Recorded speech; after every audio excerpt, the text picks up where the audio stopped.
ګلبدین حکمتیار افغانستان او د افغانستان خلکو ته ډیر سخت ګواښونه او اخطارونه ورکړل. دا چې ګلبدین حکمتیار څه ویلي دي، څه کول غواړي، ویډیو را سره تر پایه پورې وګورئ، په ډیر څه به پوه شئ. ګرانو لیدونکو السلام علیکم. ګلبدین حکمتیار په افغانستان کې د عراق او لبنان د وضعیت راتللو ګواښ وکړ. د ولسمشرۍ نومان ګلبدین حکمتیار په یوه خبري کنفرانس کې د ولسمشرۍ د ټاکنو لومړنۍ پایلې د خندا وړ وبللې او ویلې چې دا پایلې هغه ته د منلو وړ نه دي. ښاغلي حکمتیار د ټاکنو پر خپلواک کمیسیون تور پورې کړ چې د ده رایې غلا کړې دي او زیاته یې کړه چې کمیسیون باید ټولې رایې له سره وشمېري او په 2400 مرکزونو کې دې بیا ټاکنې وکړي. د ولسمشرۍ دغه کاندید خبرداری ورکوي که د ټاکنیزو درغلیو په اړه پلټنه ونه شي نو په هیواد کې به لوی لاریونونه وکړي.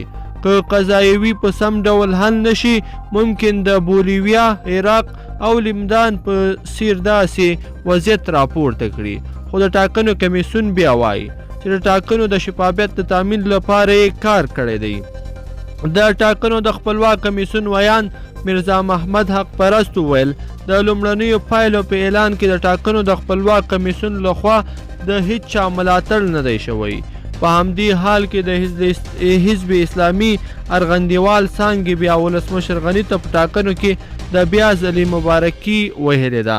دغه ګوند په اعلامیه کې ویلي وو حزب اسلامي افغانستان د شکایتو له محترم کمیسیون نه غواړي چې شکایتونه پرته له کوم کورني او بهرني فشاره له کامل شفافیت سره وڅېړي او نتایج د انتخاباتو کمیسیون ته وسپاري.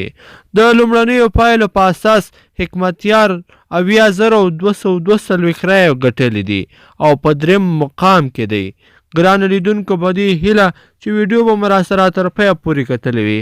که چیرې مو ویډیو خوښې شوې وي نو حتما یې در سره لایک کړئ او نورو ملګرو سره یې هم شریکه کړئ. مننه.